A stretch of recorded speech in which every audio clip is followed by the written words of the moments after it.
Got to bring in Fox NBA analyst Ric Bucher, but Acho, has LeBron taken too much heat in his career? Absolutely. LeBron might be the most underappreciated athlete of all time, but LeBron James's criticism is just a microcosm of a macro issue in society. We take things for granted. We take the heater for granted before it gets cold. We take having no traffic for granted when there's too much traffic on the 405. We take things in our life for granted, and LeBron James is no exception of that. Been in the league for 18 years, has been to 9 out of the last 10 finals. The only time LeBron James wasn't in the finals in the last decade was when he was injured. Must I remind you all, it is hard to get a 90 on a test. And LeBron James is getting a 90 of going to the NBA Finals in the last decade.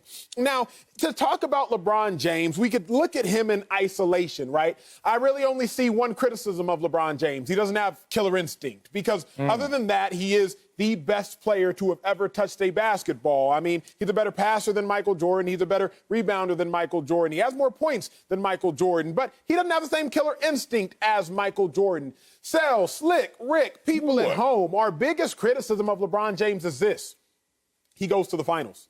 That's literally our biggest criticism. What is our biggest knock on LeBron James is that he goes to the finals and loses. So if our biggest criticism of an athlete is his appearance in the biggest game of his sport, then what type of criticism is that? I will end my first lap because I'm coming out, shots fired, not with what LeBron James has done for himself, but what has LeBron James done for other people? Because that is truly a mark of a man's greatness, is what they do for other people. LeBron James has turned Eric Spoelstra from a coach who got out of the first round twice to a coach who has won a championship twice. LeBron James turned Chris Bosh from a person who never made it out of the first round to a NBA champion twice. LeBron James turned Kyrie Irving from a person with one playoff series win to one NBA championship. LeBron James turned Kevin Love from a person with no playoff appearances to a person with 4 championship finals appearances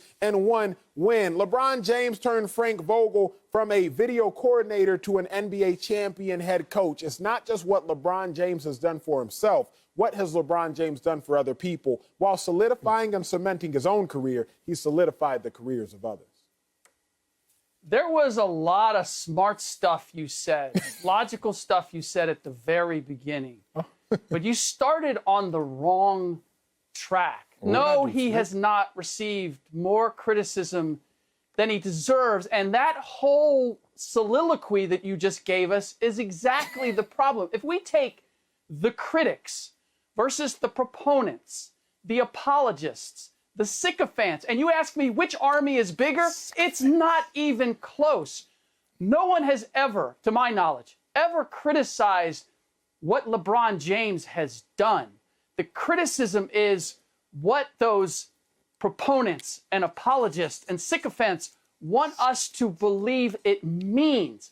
That's where it goes off the rails, as you just eloquently misspoke in presenting it. All the things that he did for all these other people, and not acknowledging that he didn't know how to win a championship or play in championship form until he went to the Miami Heat and played within that organization and played next to Dwayne Wade. Don't hide from the fact that Dwayne Wade handed him the keys to the car and showed him how things had to ultimately get done after they blew it against the Dallas Mavericks. Fight! Here's the other part. It's coming. It's fight time. Ding, ding, ding, ding, ding. Slick, this dude's Slick. Funny. Go ahead, Slick. Go ahead, Slick. I can see I'm it. going to go get my belt.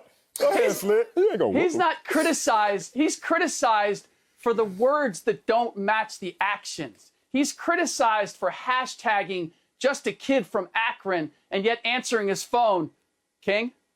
Or when Daryl Morey tweeted out on China saying that he's misinformed and uneducated and then making a mess of it, LeBron, with his response on what it actually meant. He does everything to draw attention to himself, which in itself is to invite criticism. So this idea that he is criticized more than he deserves, no, he's lauded far more than he's criticized. So I just can't. Look, we usually have a good time on this show, and I'm usually pretty happy. This makes me angry. This is the kid who just like continually screws up and then goes, I can't believe you guys are mad at me. Why are you mad at me? It just drives me crazy. Wow. Okay. I loved it, first of all, but I'm ready to see this fight. Drives me crazy. Ding, ding. Slick, that tape drives me crazy. Slick, don't you dare for 1 second fix your lips to try to say that Dwayne Wade was a bigger conduit of success to the Heat championships than LeBron James. Must I remind the NBA excellent Slick Rick himself that the 3 years prior to LeBron James joining the Heat, they didn't go to the playoffs. They lost in the first round. They lost in the first round. LeBron James shows up. They go to the finals. They go to the finals. They go to the finals. They go to the finals. Slick, there is one conduit to that ultimate success that the Heat had, and it is LeBron James. So credit to there's Dwayne not. Wade. Credit. They changed that whole team. Look, wait. Did they have Chris Bosh? Did they have Chris Bosh prior to that? Oh, I told you, Acho, that's your weakness. Chris Bosh that gave us, Slick, didn't he give us, 12, 8, and 6? You gonna Slick, don't. What? Because he had to mold himself around LeBron James? Slick, Eric Spoelstra will likely go into the Hall of Fame. Will likely go into the NBA Hall of Fame exclusively because of LeBron James. Exclusively, a head coach will make it into the Hall of Fame because of one. Was LeBron on the Heat team that went to the finals last year? Oh, that same Heat team that lost to LeBron James? Was he on that Heat team? Was he on that Heat? That Heat team the Heat team with the rookies? With the rookies, the team that was like the 4th, 5th seed? Like that? You're talking about that Eric Spoelstra? You're talking about Eric Spoelstra, who's only second to Steve Kerr in total playoff wins currently among coaches. That's the Eric Spoelstra we're talking about? Eric Spoelstra, and I got to go all the way back to when LeBron was with the Miami Heat in order to, say that he was good? Slick, without LeBron James, Eric Spoelstra couldn't even sniff. Is that the second round of the... No, is that the second round of the playoffs? The Eric Spoelstra that LeBron James wanted to get fired after he first got there, and Pat Riley said, no, we're not doing that because this dude can run this shit. LeBron James took Mike Brown to the finals. He took Ty Lue to the finals. He took Frank Vogel to the finals. He could have took you to the finals, me to the finals, Sal to the finals, any of the viewers watching the show to the finals. LeBron James didn't need Eric Spoelstra. Let's not get it twisted, Slick. And that's the problem. This conversation is a problem with the question. There are still doubters of LeBron James's greatness. Slick Rick, you are proving yourself to be one of the doubters. LeBron James has not needed much of anyone besides LeBron James. Okay. Ding, ding, ding, ding. Let's go to the judges' score. I have to side with you, Slick Rick. You won that one. One, because I've never seen Acho crumble his paper and stack his paper neatly in the same take, which means you got them all over the place. Do you want the paper or not, damn it? What the hell was that? Okay, this is what I got to say. I don't even know where mine is going to land, but I'm going to just tell you what I felt when I saw this question. You got them hot over here. Woo! Sunday church. Okay. Draymond brought this on, so we're going to talk about Draymond and LeBron and where this is going to go. I think that LeBron doesn't take too much heat. I'm going to use Acho's words to start off my take. If you want to avoid criticism, say nothing, do nothing, be nothing. Or, in this situation, LeBron James, be careful. You are everything. So guess what's coming your way? A lot of criticism. But let's not confuse that criticism with hate, because it's not hate. Because if it was truly hate, it would stop you, LeBron, and it is not stopping you. It's more of dislike. And Slick Rick kind of pointed it out in terms of some of the things he layered, but also I want to point out that some of these things just lack perspective. Let's start off with why LeBron James gets so much attention, so much criticism, so much dislike. It's because he's the first superstar of the social media era. Let's just be factual about this. And what comes from that is, one, you're going to get all this attention because we didn't know what Jordan was doing exclusively between games. We didn't see him in his kitchen hanging out and filming his entire family like we do with LeBron James.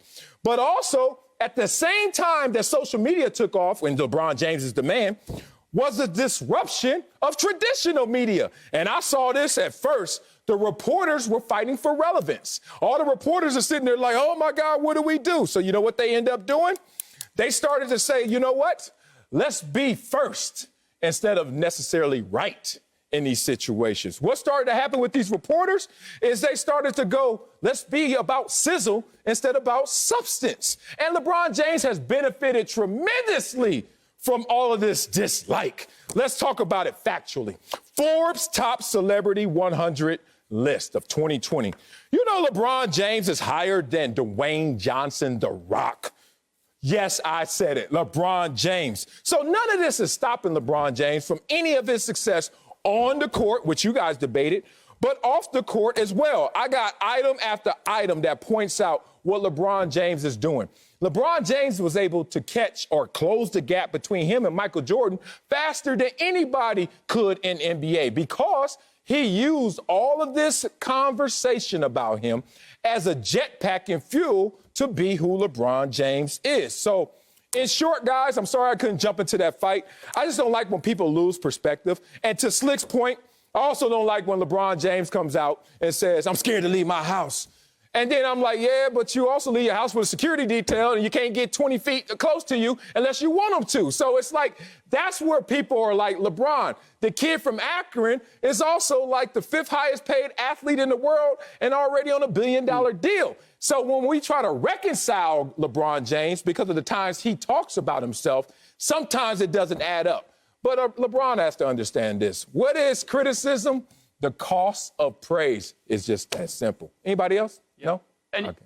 You make a good point, Marcellus, that he is the first in the social media age, the first superstar in the social media age. But he's utilized social media more than maybe any superstar. So when you're going to put yourself out there, you are going to invite that criticism. Now, the biggest issue I have with Draymond's statement is, first of all, he was introduced as a rival. He's not a rival. Maybe once upon a time he was a rival. Now they have the same agent. They're business partners. They're boys. This isn't coming from somebody who sees LeBron at this stage as a rival or a competitor. The other part I have with it is just the lack of perspective. Yes. And this is the biggest problem. He is the most beat down athlete of our generation and maybe all time. Colin Kaepernick, hello. Muhammad Ali, hello.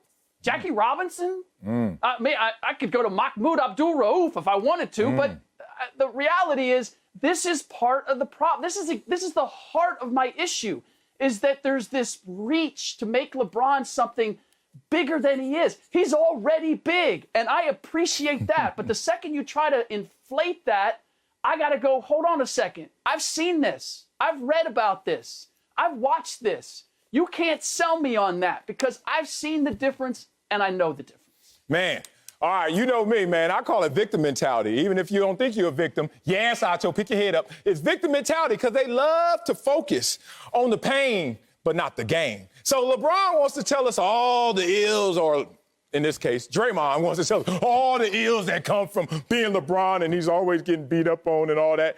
And then I'm like, okay, that's fine. Just balance that out. Let's talk about the conversation. I've seen LeBron out. I've talked to LeBron before. Woo. It is not a shared experience. Let's just say that. His man is living high on the hog, and all we want to hear is the balance, as Slick pointed out, the perspective in this situation. So the benefits of this so-called hate is really thinly veiled love. Everybody loves LeBron James so much that he becomes the point of conversation like he does so often on this show. Acho, I'm going to remix what you said earlier. No haters, no hype. Okay, it beats the alternative, right? No hype, no haters. So, LeBron, you're winning too much, man, to be out here always saying all that, or somebody else is saying it for you in this situation, because to me, it doesn't add up. What it sounds like is this, and I heard this once before, but it's never rang more true than now. LeBron James doesn't have haters. He only has fans in denial. Slick Rick is a fan in denial currently over the last 15 minutes. Marcellus Wiley, a fan, only in denial these last 15 minutes. It's so interesting, though, that LeBron James, him and Draymond, they go from rivals to boys. And over the course of this conversation, Slick Rick and I have gone from boys to rivals. Well, I guess there's always another day and another conversation.